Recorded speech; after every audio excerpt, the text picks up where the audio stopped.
ಅದೇ ವಿಷಯ ನಂಗೀಗ ಎಂತ ಆಗ್ತೋ ಇಲ್ಲಿ ನನ್ನ ಕೈ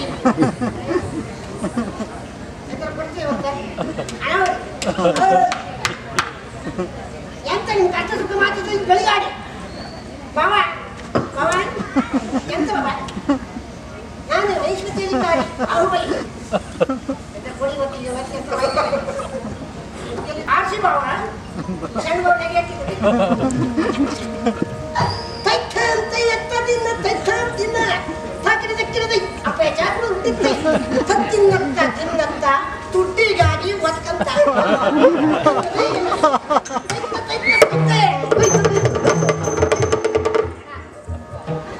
ನೋಡಿಲ್ಲ ಈ ಹಾಳಿ ಕೊಟ್ಟ ಮಾಡ್ಕೊಳ್ಳೋದು ನನ್ನ ಶಾಸ್ತ್ರೇ ಬೇಡ ಶಾಸ್ತ್ರೇ ಬೇಡ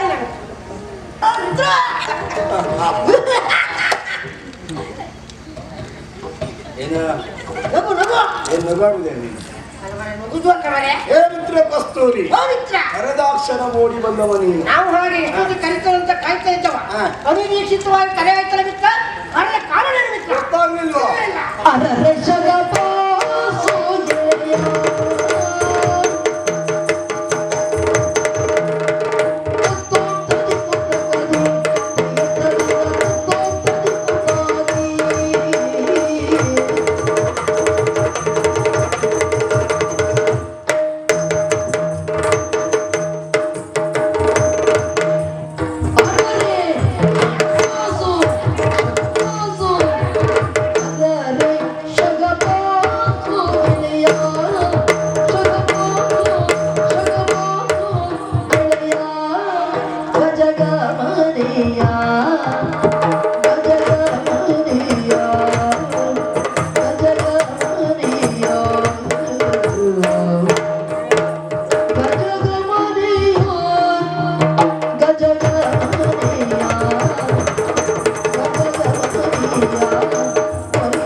ಏನ್ ಪ್ರಚಾರವೋ ಈ ವರ್ಷ ನೀನು ಪ್ರಚಾರವೇ ಪ್ರಚಾರ ಪ್ರಚಾರದ ವಿಚಾರ ಇದ್ರೆ ಮಾತ್ರ ಪ್ರಚಾರ ಏ ಕಸ್ತೂರಿ ಎಲ್ಲೇ ಹೋಗ್ಲಿ ಎಲ್ಲೇ ಕೇಳಲಿ ಯಾರ ಬಾಯಲ್ಲೇ ನೋಡ್ಲಿ ನೀನೇ ಮಾರಾಯ ಎಲ್ಲಿ ಹೋಗಿ ಎಲ್ಲ ಕೇಳಿ ಎಲ್ಲರೂ ಬಾಯಿ ಹೋಗು ನಾನೇ ಹೌದಪ್ಪ ನಾನಂತ ತಿನ್ನು ಕಟ್ಟಿದ್ದೇನೆ ಹಾಗಲ್ವೋ ಕಸ್ತೂರಿ ನಿನ್ನ ಕುರಿತಾದಂತಹ ಕೀರ್ತಿಯ ವಿಶೇಷತೆ ಏ ಕಸ್ತು ಕಸ್ತು ಕಸ್ತು ನೀನೊಬ್ಬ ಕಲಾವಿದನಂತೆ ಪುಣ್ಯಾತ್ಮ ಇಷ್ಟದವರೆಗೆ ನೀನೊಬ್ಬ ಕಲಾವಿದನಿದ್ದೀಯ ಎನ್ನುವಂತಹ ವಿಷಯವೇ ನನ್ನ ಪಾಲಿಗೆ ಗೊತ್ತಿಲ್ಲ ಎಲ್ಲವರು ಕೊಂಡಾಡುವುದು ಅದೇ ಹೌದಪ್ಪ ಕಲಾವಿದ ಒಬ್ಬ ಇದ್ದರೆ ಅದು ಕಸ್ತೂರಿಯ ಹಾಗಿರಬೇಕು ಎಂಬ ಹಾಗೆ ಮಾತ್ರ ಅಲ್ವಾ ಕಸ್ತೂರಿಯೊಬ್ಬ ಸಾಮಾನ್ಯದ ಕಲಾವಿದ ಅಲ್ಲ ಯಾವ ವೇಷ ಬೇಕಾದ್ರು ಎಷ್ಟು ಹೊತ್ತಿ ಬೇಕಾದ್ರು ಯಾವ ಭಾಷೆಯಲ್ಲಿ ಬೇಕಾದ್ರು ಸಮರ್ಥವಾಗಿ ಪ್ರತಿಯೊಂದು ಪಾತ್ರವನ್ನ ನಿರ್ವಹಿಸಬಹುದಾದಂತಹ ಕಲಾ ಚಾಕಚಕ್ಯತೆ ಕಲಾ ನೈಪುಣ್ಯ ಕಲಾವಿನಿಗೆ ಒಂದೇ ಸ್ವಂತ ತ್ರಾಣ ಒಂದೇ ಕಂಠ ತ್ರಾಣ ಎರಡು ಇದ್ರು ಮಾತ್ರ ಸ್ವಂತ ತ್ರಾಣ ಅಂತ ಕಂಠ ತ್ರಾಣ ಹೌದಾ ಕಸ್ತೂರಿ ಎಲ್ಲರೂ ಕೊಂಡಾಡ್ತಾ ಇದ್ದಾರೆ ಮಾತ್ರ ಅಲ್ವೋ ನಿನ್ನ ಕಲಾ ವಿಶೇಷತೆಯನ್ನು ಗುರುತಿಸಿರುವ ಅದೆಷ್ಟೋ ಕಲಾ ಪೋಷಕರಲ್ಲ ನಿನ್ನ ಪಾಲಿಗೆ ಬಹುಪರಿಯಾಗಿ ಗೌರವ ಸಮ್ಮಾನಗಳನ್ನೆಲ್ಲ ಮಾಡಿದವರಿದ್ದಾರಂತೆ ಹೌದಂತೆ ಮುಲೆ ಇಟ್ಟಿದ್ದೀರಾ ಇದನ್ನೆಲ್ಲ ಕೇಳಿದಾಗ ಮನಸ್ಸಿಗೆ ಸಂತೋಷ ಆಯ್ತು. ಮಾತ್ರ ಅಲ್ಲ, ಇಷ್ಟೆಲ್ಲ ಪ್ರಚಾರದಲ್ಲಿರಬಹುದಾದಂತಹ ಕಲಾವಿದ ನಿನ್ನ ಅಭಿಮಾನಿ ಆದ್ರು ನಾನು. ಹೌದಪ್ಪ. ಮಾತ್ರ ಅಲ್ಲವೋ, ನನ್ನ ಮನದಲ್ಲಿ ಒಂದು ಆಸೆ ಹುಟ್ಟಿತು. ನೀನು ಇಷ್ಟು ಪ್ರಚಾರದಲ್ಲಿದ್ದೀಯ ಅಂತ ಆದ್ಮೇಲೆ ನೀನೊಂದು ಎಂತ ಕಲಾವಿದ ನೋಡ್ಬೇಕು ಅಂತ. ಏನಂತ? ನನ್ನ ಪ್ರತಿಭೆ ನೋಡಬೇಕು ಅನ್ನುವ ಆಸೆ. ಇನ್ನು ವೇಷ ನೋಡ್ಬೇಕು ಮಾರಾಯ. ಹೌದಾ? ಯಾವ್ದೆಲ್ಲ ಮಾಡಿದ್ಯಾ? ಹುಲಿ ವೇಷ, ಕರಡಿ ವೇಷ ಎಲ್ಲ ಬಿಟ್ಟದ ವೇಷ ಎಲ್ಲ ನಾನೇ ಮಾಡಿ. ನರಿ ವೇಷ ಮಾಡಿದ್ಯಾ? ನರಿ ವೇಷ ಎಲ್ಲ ಬರುತ್ತದೆ. ಓಹೋ, ಅದೆಲ್ಲ ಬರುದಿಲ್ಲ. ಒಮ್ಮೆ ಬಂದ್ರು ಕೂಡ ನೀನೆಲ್ಲ ನರಿ ವೇಷ ಮಾಡಬಾರ್ದ. ನೀ ನರಿ ವೇಷ ಮಾಡುದು ಬೇಡ ಅಂತ. ಹಾಗಲ್ವೋ, ಸಮರ್ಥನಾದಂತಹ ಕಲಾವಿದ ನೀನು ಹಾಗಬೇಡ ಅಂತ. ಎಲ್ಲ ಬಿಡು.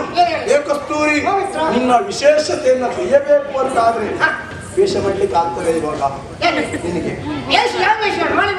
ವೇಷ ಬೇಡ, ನೀ ಕೆಲಸ ಮಾಡು. ರಾಜಕುಮಾರನಾಗಿ ಒಬ್ಬ ವ್ಯಕ್ತಿ ಯಾವ ರೀತಿಯಲ್ಲಿ ಮಾತಾಡ್ತಾನೆ ಎನ್ನುವಂತ ರೀತಿ ನೀತಿ ನೋಡ. ಅಭಿನಯ ಚಾತುರ್ಯ ಬೇಕು. ರಾಜ್ಕುಮಾರ ನೋಡ್ತಾ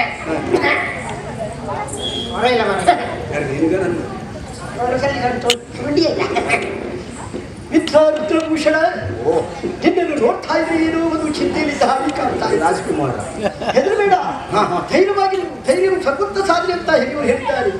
ಯಾವುದಕ್ಕೂ ಚಿಂತೆ ಮಾಡಬೇಡ, ಭಯ ಪಡಬೇಡ, ನಾನಿದ್ದೇನೆ, ಧೈರ್ಯವಾಗಿ ನಿಂದ ಇದು ನನ್ ಬೇಕೇನೆ ಬೇಕಾಗ್ತದೆ. ಅಷ್ಟೇ ಮತ್ತೇನಾದ್ರು ಉಂಟಾ? ಬೇರೆ ಬಗ್ಗೆ ಏನು? ಮಿತ್ರ ರುದ್ರಭೂಷಣ, ನಿನ್ನನ್ನು ನೋಡ್ತಾ ಇದ್ರೆ ಯಾವುದೋ ಒಂದು ಚಿಂತೆಯಲ್ಲಿ ದಾರಿ ಕಾಣ್ತಾ ಇದ್ದೀವಿ. ಮುಖ ಎಂಬುದು ಬಾಡಿ ಹೊಸ ಬಳಿದು ಹೋಗಿದೆ. ನಿತ್ಯ ಕಡಿಮೆ ಆಗಿದೆಯೇ? ಏನಾಯ್ತು ಹೇಳು. ಖರ್ಚಿಗೆ ಬೇಕಾದ್ರೆ ವ್ಯವಸ್ಥೆ ನಾನು ಮಾಡ್ತೇನೆ. ನಮ್ಮ ಖರ್ಚಿಗೆ ಕಷ್ಟ ಇದೆಯಾ? ಅಂತ ನೋಡ್ಬೇಕಿಲ್ಲ. ಮೆಚ್ಚಿದ್ದೇನೆ. ಆದಂತ ಇಷ್ಟಕ್ಕೆ ಮುಕ್ತಾಯ ಅಲ್ಲವೋ? ನಿನ್ನಿಂದ ಮತ್ತೊಂದು ಕಾರ್ಯ ಆಗ್ಬೇಕು. ಇದು ಯಾವ ಊರು ಗೊತ್ತಾಯ್ತೇನೋ? ಇದುವೇ ಕಲ್ಲಿಯೋಡಗಿರಿ ಅಲ್ವೇನೋ? ಕಲ್ಲಿಯೋಡಗಿರಿ ಅಂದ್ರೆ ಮನೆ ಮಾರಾಯ ಹೋಗಲಿ. ಕಲ್ಯಾಣ ನಗರ, ಇಲ್ಲಿಯ ರತ್ನನಿಧಿ. ಅವರಿಗೊಬ್ರು ಮಗಳಿದ್ದಾಳ. ಹೌದಪ್ಪ, ಹೇಮಮಾಲಿನಿ ಎಂಬ ಹಾಗೆ. ಏನು ಚಂದ ಕೇಳ್ತೀಯ? ಆಕೆಯನ್ನು ಮನಸಾರ ಪ್ರೇಮಿಸುತ್ತಾ ಇದ್ದವ. ಪ್ರೇಮಿಸುವುದು ಮಾತ್ರ ಅಲ್ಲ, ಆಕೆಯನ್ನು ಮದುವೆಯಾಗಬೇಕು ಅಂತ ಆಸೆ ಒಳಗಾದವರಿದ್ದೇನೆ. ಅದೊಂದು ಸಮಸ್ಯೆ ಉಂಟು. ಅರಸರತ್ತನಿಗೆ ಆಕೆ ಮದುವೆಗಾಗಿ ಇವತ್ತೊಂದು ಪಣವನ್ನ ಏರ್ಪಡಿಸಿದ್ದಾನಂತೆ. ಇವತ್ತೇ ಅಂತಲ್ಲ, ಹುಟ್ಟಿದ್ದಾನಂತೆ. ಹಾಗಂತದ್ದು ಯಾವಾಗ ಏನು ಎಂತದ್ದು ಎನ್ನುವುದು ಪ್ರಚಾರ ಇಲ್ಲ. ಅದು ಗುಟ್ಟಾಗಿ ಉಂಟು ಪುಣ್ಯಾತ್ಮ. ಹೌದೌದು ಮಿತ್ರ, ನನಗೆ ಯಾಕೋ ಯಾವುದು ಮಹಾರಾಜ ಮಗಳನ್ನು ಹುಟ್ಟಿನಲ್ಲಿ ಪಣ ಮಾಡಿದಂತ ಆದ್ಮೇಲೆ ಏನೋ ಮಹಾರಾಜ ಮಗಳು ಏನೋ ಎಂಟೆಂಟು ಕೆಲಸ ಆಯ್ತು. ಇದು ರಗಲಿ ಬೇಡ ಅಂತ ಪುಟ್ಟಗಿಟ್ಟ. ಹೆಣ್ಣು ಮಕ್ಕಳ ಬಗ್ಗೆ ಲಘುವಾಗಿ ಮಾತಾಡುತ್ತೇನೆ. ಅದರಲ್ಲಿ ರುದ್ರಭೂಷಣ ಎದುರುಗಡೆಯಲ್ಲಿ ಹೆಣ್ಣು ಮಕ್ಕಳ ಬಗ್ಗೆ ಕೀಳಾಗಿ ಹೇಳ್ತಾರಲ್ಲ. ಸದಾಕಾಲ ಹೆಣ್ಣನ್ನು ಗೌರವಿಸುವಲ್ವೇನು ನಾನು? ಎಷ್ಟು ಪೂಜಂತೆ ರಮರಮ್ಮಂತೆ. ನೀ 2 ವರ್ಷ ಮೊದಲೇ ಬಿಡ್ಬೇಕಿತ್ತು. ನೀ ಹೇಳಿ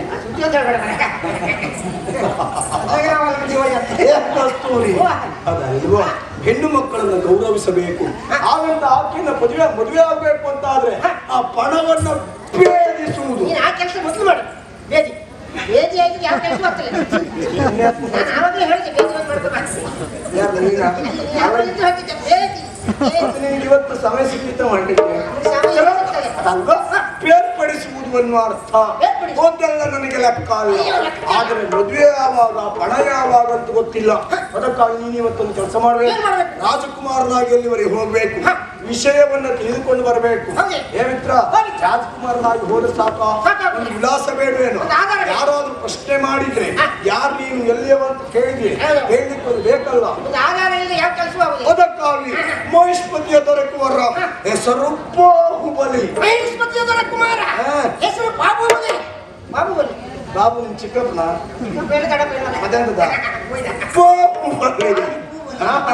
ಎಂಬ ಹೆಸರಿನಿಂದ ಹೋಗ್ಬೇಕು. ಅಷ್ಟಕ್ಕೆ ಸೀಮಿತ ಅಲ್ಲ. ನೀನು ಹೋದಾಕ್ಷಣವೇ ನಿನ್ನನ್ನು ದೂರಿಂದ ಕಂಡೇ ಗೌರವಿಸಬೇಕು ಅಂತ ರಾಜಕುಮಾರನಾದ ನೀನು ಹೋಗುವಾಗ ರಾಜಕುಮಾರನಿಗೆ ಬೇಕಾದದ್ದು ಏನು? ಒಂದು ಕತ್ತು, ಒಂದು ಚಾಪು, ಒಂದು ಜಾಪು, ಒಂದು ಜರಿ ಇಟ್ಕೊಂಡು ಹೋಗ್ತಾ ಇದ್ದೀವಿ. ಆಯ್ತು, ಅದು ಗೊತ್ತಾಗಿದೆ.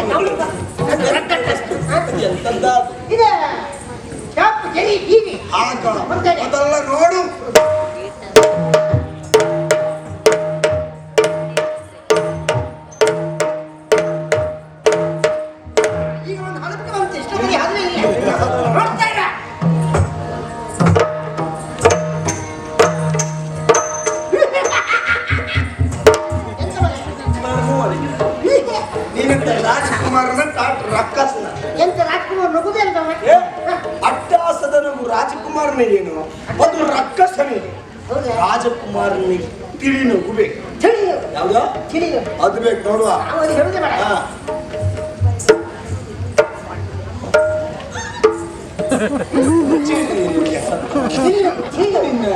ಅದಲ್ವಾ ನಗುವೆ ಬೇಡ ಬಿಡ. ನಗುವೇ ಬೇಡ.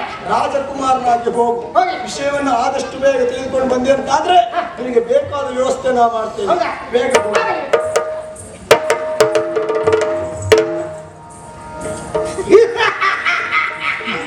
ನಮಸ್ಕಾರ ಮಾವಂತ್ರೆ, ನಮಸ್ಕಾರ. ನಮಸ್ಕಾರ. ನಾವು ಯಾರೀಗ ಯಾರು ಮಹಿಷ್ಮತಿ ಅಧಿಕಾರಿ. ಹಾ ಹೆಸರು ಬಾಹುಬಲಿ. ಬಾಹುಬಲಿ. ಇಲ್ಲ ಬಾಹುಬಲಿ ಅಲ್ಲ, ಅದೇ ಬಾಹು. ಬಾಹುಬಲಿ. ಹಾ ಹಾ ನಮ್ದು ಯಾವ್ದೀಗ ಎರಡನೇ ಬಾಹುಬಲಿ ಆಗಿದೆ, ಇದು ಮೂರನೇದ? ಇದೀಗ ಮೂರನೇದು. ಹೌದಾ? ಈ ಮೂರನೇ ಬಾಹುಬಲಿ ಏನಾಗ್ತಂತ ನೋಡ್ಬೇಕೀಗ. ಹಾ ಹೋಗ್ತದೆ ಒಂದು ಮಾಡ್ಬೇಕು, ಹೋಗುವಾಗ ಹೀಗೆ ಹೋಗ್ಬೇಕಾಗ್ತದೆ, ಶಬ್ದ ಆಗಬೇಕು, ಹಾ ಗಂಟೆ ಘೋಷಿಸಿದ್ರೆ ಹೋಗ್ಬೇಕು, ಹಾ. ನಗಾರಿ ಎಲ್ಲ ತಯಾರು ಮಾಡ್ಕೊಳ್ಳಿ, ಇನ್ನು ಮುಂದೆಲ್ಲ ಸರಿ ಮಾಡ್ಕೊಳ್ಳಿ. ಅದೇ ವಿಷಯ ನಂಗೀಗ ಎಂತ ಆಗ್ತೋ ಇಲ್ಲಿ ಅಂತ ನಂಗೆ ಕೈ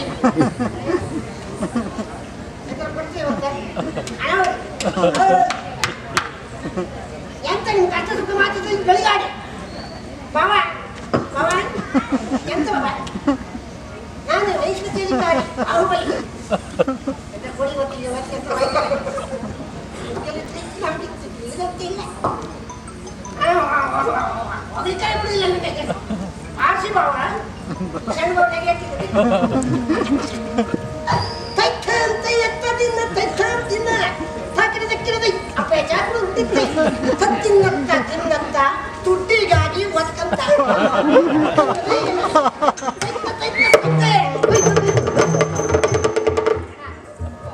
ಬಾರಿಸಿ ನೋಡಿಲ್ಲ ಈ ಹಾಳಿಕೊಟ್ಟ ಮಾಡ್ಕೊಳ್ಳೋದು ನಮ್ಮ ಶಾಪ್ ಬೇಡ ಬೇಡ ನನಗೆ ನಮ್ಮಲ್ಲ